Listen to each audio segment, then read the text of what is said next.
नमस्कार मंडळी, काय चाललंय तुमचं? चला तर आज आपण चवळीची कुरकुरीत अशी भजी पाहणार आहोत। इथे मी चवळी भिजत घातलेली आहे। 5-6 तास आधी भिजत घालायची आहे। भजी करण्याच्या आधी आपण भिजून घेऊयात। आपली चवळी छान अशी भिजून तयार आहे। आता आपण एका मिक्सर जारमध्ये चवळी बारीक करून घेऊयात। त्यानंतर हिरवी मिरची, आलं, लसूण पण ह्यामध्ये आपण बारीक करून घेऊयात। इथे पाहू शकता तुम्ही आपल्या मिरचीचं वाटण रेडी आहे। ते चवळीच्या पिठामध्ये आपण ॲड करणार आहोत। 1 चमचा ओवा घातलेला आहे। बारीक चिरलेला कांदा, मीठ चवीनुसार घालायचं आहे। हे मिश्रण आपण छान असं परतून घेऊयात। आता एका कढईमध्ये तेल गरम करायला ठेवूयात। भज्याचं मिश्रण इकडे रेडी आहे, तुम्ही पाहू शकता।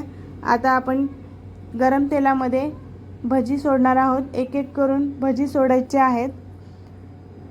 जास्त गॅस बारीक पण नाही आणि फुल पण नाही ठेवायचं, मीडियम आचेवर आपण ही भजी तळणार आहोत।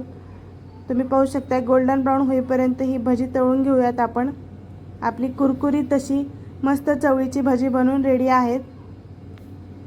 एकदम कुरकुरीत झालेली आहेत भजी।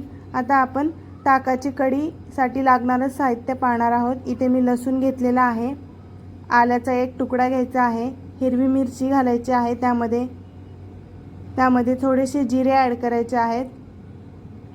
हे सगळे मिश्रण बारीक वाटून घेऊयात मिक्सरमध्ये। आता आपण मध्ये दही ॲड करणार आहोत। 2 चमचे बेसन घालायचं आहे। हे सगळं बाजूला ठेवूयात। आता आपण एका पातेल्यामध्ये तेल घालायचं आहे, त्यामध्ये जिरं मोहरी ॲड करायची आहे। हे सगळं तडतडल्यावर त्यामध्ये आपण कढीपत्ता घालूयात, बारीक वाटलेली हिरवी मिरची ॲड करूयात, चिमूटभर ओवा घालायचा आहे। यामुळे कढीची चव अप्रतिम लागते। इथे आपण मिश्रण घेतलेले आहे, ते मिश्रण आता या फोडणीमध्ये आपण ॲड करूयात। तुम्ही गरजेनुसार पाणी ॲड करू शकता। कढीमध्ये मीठ चवीनुसार ॲड करायचं आहे।